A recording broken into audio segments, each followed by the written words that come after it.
Welcome to This Week on Xbox. I'm your host, Larry Herb, Xbox Live's Major Nelson. This week's episode is going to be a little bit longer, and that is because we're diving deep into the new Xbox Fall Update. There are a few headlines and new releases that we need to quickly address, so let's start with those. As Halloween quickly approaches, there are a couple of themed events that kicked off this week. First is the return of the Overwatch Halloween Terror event, which is available now through November 1st. Last year's Junkenstein's Revenge was one of my favorite Overwatch-themed events to date, and I'm excited to see new skins in action like the Dracula design for Reaper. Next is Call of Duty Infinite Warfare Willard Wyler's Halloween Scream, taking place now through November 1st. This one features the return of gesture warfare, monstrous boss battles, double XP, and more. This week, Assassin's Creed Origins released details on the Season Pass, which features 2 new adventures and a lot of perks, along with plans for free add-on content coming for the game. Visit Xbox Wire for all the details. Anything with the word free in it must be mentioned on this show. I have it in my contract. Ghost Recon Wildlands is offering a free play weekend now through October 15th. This will be a full unlock of the game, including the fun new PvP mode, so make sure to download it for free through the store. Plus, the game is 50% off during the promotion. Now for a quick look at what is out now. Middle-earth has returned in glorious and gorgeous fashion. Middle-earth Shadow of War really capitalizes on the strengths of the Nemesis system and provides a deeper and more personal experience. The orcs are plentiful and full of personality. Oh, and there are a lot of them. Putting your orc army together is pretty fun, but sending your cohort off to die in battle is a tougher decision than you might expect. Lastly, while the game certainly has that Lord of the Rings vibe and falls within J.R.R. Tolkien's fantasy world, it's important to note that the story is completely new to Middle-earth. Personally, I love that, and it makes for an exciting new addition to the lore Tolkien created. Evil Within 2 is here, and this survival horror sequel is all things frightening, disturbing, and challenging. The story revolves around redemption, and you must take back your life and the life of your daughter. The enemies are solid, but I really enjoy the ability to choose your survival style. Run, hide, or blast in loud and proud. It's entirely up to you. Marvel's Guardians of the Galaxy The Telltale Series Episode 4 is out now. All I'm going to tell you is that this episode, titled Who Needs You, is all about conflict, and more conflict. All the characters are fighting someone or something at this point in the series. Make sure to grab the complete collection to get access to the entire 5-episode season. The 4th and latest add-on for Call of Duty Infinite Warfare, called Retribution, along with the new Zombies experience, The Beast from Beyond, are now available. There are 4 new multiplayer maps, and this Zombies experience drops our heroes on a spaceship where they face off against cryptids. What's a cryptid? Yeah, now we know. New backward compatibility titles are available. Now you can enjoy Child of Eden, Goat Simulator, and the King of Fighters Sky Stage, all on your Xbox One. This week's Did You Know is brought to you by the Xbox Fall Update. Not really, but essentially this is one big Did You Know. The new update is coming next week, and I sat down with a couple of members from the Xbox team to get the full breakdown. Check it out. I'm here with Harrison Hoffman from the Xbox team. Harrison, a lot of stuff going on here, but I wanted to talk to you about what was the team thinking for this update? Larry, I'm really glad to be with you here today to talk about the update.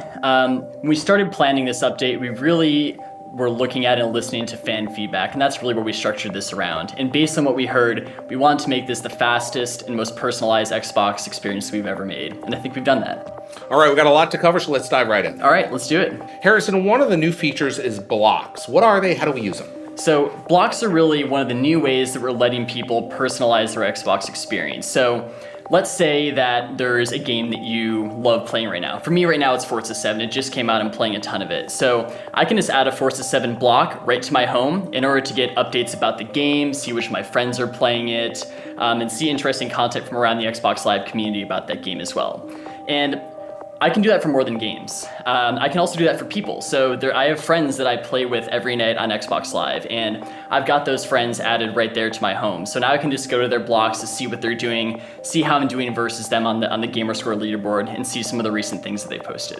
One of the great things I noticed is once I get my blocks set up there, I can move them up and down really quite easily. Yeah, that whole space is totally customizable. When you go down to one of the blocks, you can hit Y right there on the block to move it around in the order, or even just remove it entirely if you end up moving on to a new game or something else. Harrison, I can add games and friends. Is there more I can do here? Yeah, so you can actually add blocks as well for things like Games with Gold to see what games are new this month. You can add a block for Game Pass to see what's featured there. We've actually also added one to help you get ready for Xbox One X, see all the things you need to do to be prepared on day one. And I hear there's a news and events one. I think that one's going to be my favorite. Yeah, that's right. The news and events block is actually going to be featuring this week on Xbox, so folks can go there to see the new episode every week. Harrison, I'm looking at the top of the home screen here, and I notice there's some changes. Yeah, absolutely. So we've done some things in the top of home that are kind of simpler and pretty straightforward, and some things that are a little bit fancier. Mm-hmm. So, for example, we know that the most common thing that people do when they turn their Xbox is just to jump right back into that last thing that you're doing. So in that place of prominence in the top of home, we just have the last game wrap that you're using so you can dive back in quickly. Down from there, we have some of your most recently used games and apps as well, so you can jump into those quickly. And we also have access to your full My Games and Apps library. And when you dive into My Games and Apps, you'll actually notice that it's a lot faster to get into your games library than it was before. No more splash screens, no more waiting around for this thing to load. You just click it and you're instantly there.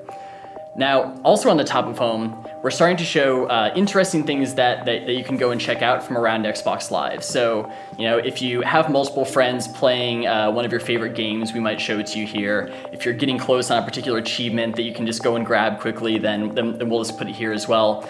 These things are just kind of sprinkled around the top of home like objective markers in an open world game, sort of.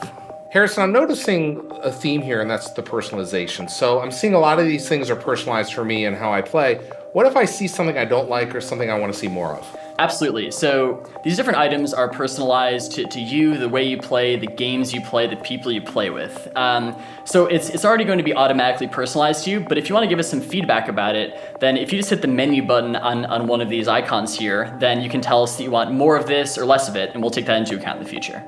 Now, Harrison, I have my Xbox One on in my office all the time at home, and when I step away, I kind of glance over and it's got a new thing going on here. Tell me about that. Yeah, absolutely. So now when you stop using your Xbox for a little bit, it'll actually start to show you some things that you can just jump back in and start doing. So we'll start to show you things like, when your favorite friends come online, or if you get an invite to a game or a party, or maybe you actually stepped away from your Xbox because you started installing a game, and we'll show that to you right here so you can jump back in. And that's actually not all of this screen is doing. It's also making these tiny little, almost imperceptible movements throughout the screen to exercise the pixels on your TV so that we're avoiding things like image retention and burn-in and things like that. So this is great if you're planning on upgrading to a 4K or OLED television. This is actually going to help you. Yeah, absolutely. Harrison, another new change is the guide. I'm really excited about that because I can get to things now faster than ever before. Yeah, absolutely. So as I was saying earlier, speed across the system was one of the big goals of this update. And as we looked at the guide, we realized that this is really one of the places that could benefit the most from speed improvements. And really with the guide, the point of it is for it to be able to come up over the top of a game, for you to do what you need to do, and for it to disappear as quickly as possible. So when you look at the new guide, one of the first things that you'll notice is how now our tabs are laid out horizontally across the top of the guide as opposed to vertically down the side. And the reason we did that is actually pretty simple. It's just a lot faster to go between the tabs when they're organized this way. Now I can just move through these tabs using left and right on the thumbstick or D-pad, or even just hammer through them as fast as I can press the left and right bumper buttons. One other area that I'm really excited about is as I was going through the guide, I noticed there's these new sub-menus. So while I'm still in the game, I'm getting more detail than ever before. Tell me about those. With this update, we're actually introducing a new concept called flyouts into the guide. And basically what flyouts let you do is get more information about a particular topic without having to leave the context of the guide and go to some other app to find out more. So for example, if I go over here to the People tab, and I can see all the information here related to people. And if I want to drill in a little bit more to either friends or friends in games, which is one of the new features we've added in this release, I can click on it and a new flyout appears. Now I can see more information about my friends here, and if I want to get even more detail on a particular friend, I can click again to have another flyout come out about that particular friend. Again, I can do all of this while still in my game. Yeah, exactly. And that's really the point. We want you to be able to access this functionality very quickly and just get back into the game you're playing. Harrison, I noticed on the guide over here under settings, there's a new entry called Xbox Assist. What can I get help with there? Yep, so Xbox Assist is a new app that we're adding in this release, and basically it provides personalized tips and tricks, troubleshooters, help topics, and even help with your next achievement. Harrison, I noticed we're using an Xbox One X right here, but we're going to see these updates across the entire Xbox One family, correct? Absolutely. When this update comes out, it'll be on Xbox One, Xbox One S, as well as Xbox One X when it launches. Thanks, Harrison. Great stuff. But that is not all. There are even more features in this Xbox update. I'm sitting here with Ronica Kejriwal from the Xbox engineering team. Ronica, nice to see you. Hi, Larry. Thank you. I'm so excited to be here. I want to talk about the guide. We saw some changes earlier, and one of the areas that you work on is broadcasting and capture. Tell us about what's new in that area. Now, if you access the guide, that will take you to the newly minted Broadcast and Capture tab. And if you actually start a broadcast, this is your one-stop shop for starting and managing a broadcast. You can see your channel name, your level, your Sparks, which is kind of our virtual currency that lets you interact with other streamers. And from here, you can do everything that you need to do. In addition, a nice new update for all of our streamers is that we've automatically upgraded the streams to 1080p. You don't have to do anything as long as your bandwidth permits it. And this is not only a change for the new Xbox One X, but it will take part on all of the consoles. So on your Xbox One, your Xbox One S, and your Xbox One X, you get 1080p. So regardless if you're doing screen captures or you're just capturing video or even broadcasting on Mixer, this is your one place to go. Yes, exactly. So you can manage everything from here. You can see your captures, you can start broadcast, and you can capture all of your new content. Ronnie, this all sounds great. I know a lot of people are really excited about the new capture and broadcast functionality, but there's one feature that people have been asking for, and that is using their own webcams. Yes, this update actually addresses that. Okay. So with this latest update, you can now plug in any off-the-shelf webcam. Mm-hmm. We know that it's really important for broadcasters to not only show their gameplay, but they also show themselves. Mm-hmm. And previously, you could always use the Kinect, but this is now just going to give them even more flexibility. And so you can just plug it into a USB port and you're good to go. And one important thing to note is that for the best audio quality, you'll still want to use your headset mic with it. Now, in addition to broadcasting, can I use the webcam for anything else? Yes, you can use it for one-on-one calls and group conversations in Skype. Ronnie, this is the broadcast and capture section of the guide. We talked a little bit about broadcast. What's new for capture on Xbox One? So just like Mixer Broadcasting, you can now actually capture up to 1080p on your Xbox One, Xbox One S, and Xbox One X. And with the additional power of the Xbox One X and the ability to play these beautiful 4K HDR games, we also wanted you to be able to capture that content up to 4K HDR. So now your game clips and screenshots can be captured up to 4K HDR. Ronnie, these 4K files are pretty large. How do we manage that on the system? We thought about that too. So with this update, you can now take any USB 3.0 storage device, plug that into your Xbox, and start capturing directly to it.